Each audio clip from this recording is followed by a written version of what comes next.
Yes! Akalain nyo nga naman, siya maglalaro ngayong gabi, Kuya Long. Thank you, Louie Boy. Ano pakiramdam? Medyo natagalan ng konti. Konti lang naman. Pero sa wakas, ikaw na maglalaro ng dito. Yes, naniniwala ako sa kasabihan. Pag may tiyaga, may bulalo.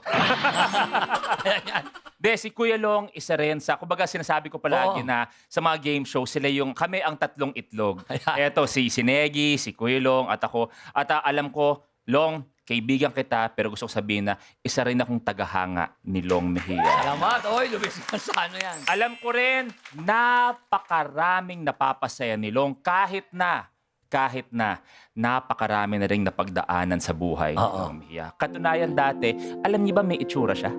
Oh, na-stress ako. Kita niyo naman kung ano nagagawa ng buhay. Kaya ako, nakwento niya, sabi niya, kamukha niya talaga si Joshua Garcia. Oo. Mula nung tumaas yung acid reflux niya, nagkaganon siya.